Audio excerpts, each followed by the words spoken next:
তারপরে সবাই ভালো আছে, ভিডিওটা একটু শেয়ার করে দেবেন।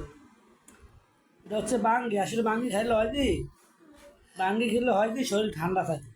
বাঙ্গি খাইলে শরীর ঠান্ডা থাকে, এটা সবাই জানেন। তো বাঙ্গিটা খাওয়া সবচেয়ে ভালো যদি যদি বাঙ্গিটা একটু ভালো কোয়ালিটি হয়, ধরুন কোনো ফরমালিন তো কোনো কিছু না হয় তাই।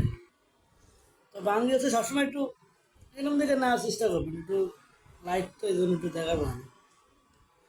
তো এটা একটু হালকা খাবারটা সে গাঢ় থাকে, আর যেটা মেডিসিন মারা থাকে ওইখানে মানে রংটা এটা এইগুলো উল্টে যায়।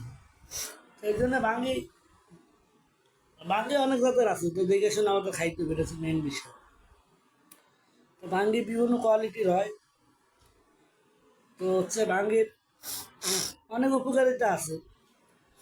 তো বিশেষ করে প্রেগনেন্ট মহিলা খাইতে খাইতে পারে, এটা একটা সময়গুলো আছে। তো তো প্রথম 3 মাস আগে মানে সময়ের আগে অনেক মেয়েদের প্রবলেম হয়, তাদেরকে আসলে বাইসে বুঝে খাওয়াইতে হবে, এটা হচ্ছে বিষয়টা। যারা প্রেগনেন্ট মহিলা তাদেরকে একটু দেখে শুনে খাওয়াইলে সেটা আপনারও ভালো বিষয়টা। তো তাহলে বিষয়টা কি ভালো হয়। তো এই জন্য আমি বলবো একটু দেখে শুনে যদি খাওয়াইতে পারেন তাহলে সবচেয়ে বেটার হয়। আর যে কোনো শাক সবজি বলেন যাই বলেন, যেহেতু আমরা রোজার মাস গেছে আর এটা হচ্ছে শেষ রোজা, তো কালকে হচ্ছে ঈদ।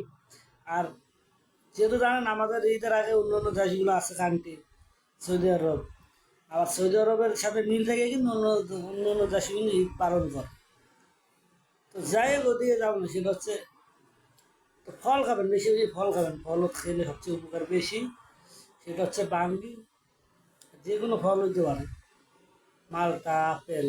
আসলে ম্যাক্সিমাম এটি খাইয়ে শান্তি নেই ভাই, বুঝছেন। এটি হচ্ছে বেশিরভাগ মেডিসিন যুক্ত, এই হলো প্রবলেমটা, মেডিসিন যুক্ত খাবার। তো যাই হোক ভিডিওটা প্রথমে শেয়ার করুন।